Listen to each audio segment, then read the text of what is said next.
ونصلی علی رسولہ الکریم اما بعد فاعوذ باللہ من الشیطان الرجیم بسم اللہ الرحمن الرحیم قال اللہ تبارک و تعالی فی القرآن المجید والفرقان الحمید یا ایہا الذین آمنوا اطیعوا اللہ و اطیعوا الرسول صدق اللہ العظیم۔ محترم ناظرین، سامعین، ایک عجیب سی بات ہے۔ سوچا جائے تو ہمارے معاشرے کے اندر ایسے لوگ بھی پائے جاتے ہیں کہ جن کو یہ سمجھا جاتا ہے کہ شاید یہ دین کے کوئی اسکالر ہیں یا دائی ہیں، لیکن حقیقت یہ ہے کہ ہر دور کے اندر ایسے لوگ پائے گئے کہ جنہوں نے مسلمانوں کے باہمی متفق علیہ مسائل ان کے درمیان میں بھی شبہات پیدا کرنے کی کوشش کی تاکہ امت مسلمہ کا جو اتحاد ہے وہ پارا پارا ہو۔ اس کائنات کے اندر اگر سب سے زیادہ کسی جماعت کے اوپر اعتماد کیا گیا یا کسی جماعت کے ساتھ اللہ کی رضا کا اعلان کیا گیا یا کسی کے لیے جنتی قطعی جنتی ہونے کا اعلان کیا گیا بزبان رسول صلی اللہ علیہ وسلم، تو وہ جماعت صحابہ کرام ہے، جن کی تربیت خود نبی پاک صلی اللہ علیہ وسلم نے فرمائی ہے۔ اب اتنی واضح قرآن مجید کی بے شمار آیات اگر آپ دیکھیں تو قریباً 1200 سے زائد آیات کے اندر صحابہ کرام کی مدح سرائی کی گئی ہے، اور نبی پاک صلی اللہ علیہ وسلم نے بے شمار مقامات پر صحابہ کرام کے حوالے سے اپنی امت کو یہ تلقین فرمائی ہے اور فرمایا اللہ اللہ فی اصحابی لا تتخذوہم غرضا من بعدی فمن احبہم فبحبی احبہم ومن ابغضہم فببغضی ابغضہم۔ نبی پاک صلی اللہ علیہ وسلم نے صحابہ سے محبت کا سبب اپنی ذات کو بتایا، اور آپ علیہ السلام نے صحابہ سے بغض کا سبب بھی اپنی ذات کو بتایا۔ یعنی اگر کوئی صحابہ سے محبت کرتا ہے تو نبی پاک فرماتے ہیں کہ میری وجہ سے، اگر کوئی صحابہ سے بغض کرتا ہے تو حضور فرماتے ہیں میری وجہ سے۔ بہت صحیح ترین حدیث ہے کہ نبی پاک صلی اللہ علیہ وسلم نے فرمایا۔ یہ جو بے شمار احادیث ہیں ان میں سے میں نے ایک روایت آپ کے سامنے پڑھی۔ اب میں نے جو شروع میں بات کہی کہ ہمارے معاشرے میں ایسے لوگوں کو باقاعدہ لانچ کیا گیا، پیدا کیا گیا، چونکہ ہمارے پاس جو ذرائع ابلاغ ہیں جن کے ذریعے سے لوگ اپنی بات دوسروں تک پہنچاتے ہیں، اس وقت سب سے بڑا ذریعہ میں سمجھتا ہوں سوشل میڈیا ہے۔ تو سوشل میڈیا میں ایسے لوگوں کو ترویج دینا، ایسے لوگوں کو پڑھائی دینا، ایسے لوگوں کے جو ہے وہ ویوز کو بڑھانا کہ جن سے اسلام کا اتحاد پارا پارا ہوتا ہو، ان کے اوپر بہت زیادہ ان کو بڑوں کی، یہود و نصارہ کی آشیرواد بھی حاصل ہوتی ہے،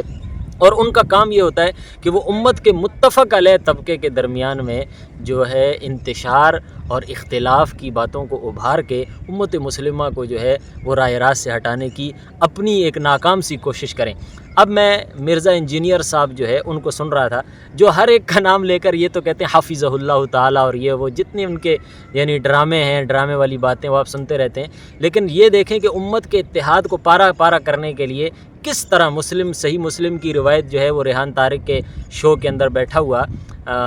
پوڈ کاسٹ کے اندر بیٹھا ہوا، انہوں نے کہا کہ شمائل ترمذی نے یہ کہا ہے کہ پاکستان جو ہے یہ اسلامی ریاست نہیں ہے۔ انہوں نے یہ کہا یہ صحیح ہے یا غلط ہے، اس پر گفتگو ہو سکتی تھی، لیکن انہوں نے کہا کہ وہ تو ان پاکستان کی ریاست کو اسلامی نہیں مانتے، جبکہ مجھ سے پوچھو تو میں تو حضرت معاویہ رضی اللہ تعالیٰ عنہ کی جو حکومت تھی ہم تو اس کو بھی اسلامی نہیں مانتے، قرآن و سنت کی روح سے۔ کس قدر انتہائی درجے کا دجل اور فریب ہے کہ قرآن و سنت کی روح سے وہ کہنا چاہتا ہے کہ سیدنا معاویہ رضی اللہ تعالیٰ عنہ کا دور اقتدار جو تھا وہ اسلامی نہیں تھا یا اسلامی منہج پہ نہیں تھا۔ میں صرف اتنا کہنا چاہتا ہوں کہ اس نے مسلم کی ایک روایت پڑھی، اور اس روایت میں عبداللہ ابن عمر ابن العاص جو ہے ان کے بارے میں بتایا کہ وہ کعبے کے سائے کے اندر تشریف فرما تھے، اور اسی اثناء میں ایک شخص آیا اور اس شخص نے آ کر کہا کہ آپ ان کے بارے میں کیا کہتے ہیں، وہ جو آپ کے چچا زاد بھائی ہیں حضرت معاویہ، جو ہمیں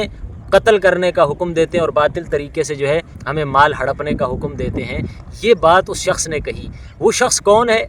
اس کا کوئی ذکر نہیں ہے، اس شخص کا کیا اسٹیٹس ہے اس کا کوئی ذکر نہیں ہے، لیکن آپ جانتے ہیں کہ یہ وہ دور ہے جس دور کے اندر جو ہے باہمی اختلافات تھے، دو فریقین تھے، اور ایک دوسرے کے لیے جو ہے عام لوگوں کے دلوں کے اندر اس جنگ کی وجہ سے بے شمار قسم کی ایسی باتیں تھیں۔ بہرحال تو حضرت عبداللہ ابن عمر ابن العاص نے جو ہے ان سے ایک ایسی بات فرمائی کہ جس بات کو امام مسلم رحمۃ اللہ علیہ نے اس امارت کے باب کے تحت اور حاکم کی اطاعت کے تحت جو ہے ذکر کرتے ہوئے انہوں نے یہ بات آخر میں فرمائی کہ اطیعہ فی طاعت اللہ اور وعصیہ فی معصیت اللہ۔ آپ نے کہا کہ اگر معاویہ تمہیں اللہ کی اطاعت والی باتوں کا حکم کرتا ہے تو تم ان کی اطاعت کرو، اگر وہ تمہیں معصیت والی باتوں کا حکم کرتا ہے تو تم جو ہے ان کی اطاعت مت کرو، ان کو چھوڑ دو۔ اب میں یہ کہنا چاہتا ہوں کہ عبداللہ ابن عمر نے تو ایک اصولی ضابطہ جو حاکم کی اطاعت کے حوالے سے تھا وہ صرف حضرت معاویہ کے لیے نہیں ہے، جتنے بھی حاکمین آپ سے پہلے ہوئے ہیں، آپ سے بعد ہوئے ہیں، سب کے لیے یہی حکم ہے۔ تو اس میں یہ نقطہ نکالنا کہ حضرت معاویہ نعوذ باللہ جو ہے وہ ہمیں یہ حکم کرتے تھے کہ ہم باطل طریقے سے لوگوں کا مال کھائیں، یہ تو اس مجہول آدمی کی بات ہے، جبکہ جو اس حدیث کو ذکر کیا گیا ہے، تحت الباب لایا گیا ہے، وہ اس معنی کو بتانے کے لیے لایا گیا ہے کہ حاکم کی اطاعت جو ہے وہ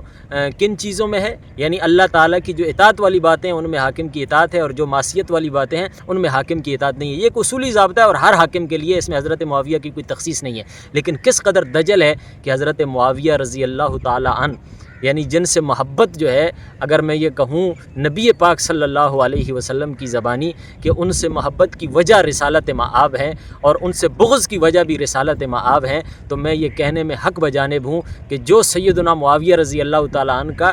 کردار اس طریقے سے بگاڑ کے پیش کرتے ہیں، در حقیقت ان کو حضرت معاویہ رضی اللہ تعالیٰ عنہ سے بغض نہیں بلکہ پیارے آقا نبی کریم صلی اللہ علیہ وسلم سے بغض ہے، اور اس کا اظہار حضور کا نام لے کر نہیں کر سکتے، اس لیے حضرت معاویہ رضی اللہ تعالیٰ عنہ کا نام لے کر کرتے ہیں۔ اللہ تعالیٰ ہمیں ایسے بدبختوں سے، ایسے ناقبت اندیشوں سے، ایسے دین دشمنوں سے بچائے، اور اللہ تعالیٰ ہمیں صحیح دین کی سمجھ نصیب فرمائے۔ والسلام ورحمۃ اللہ وبرکاتہ۔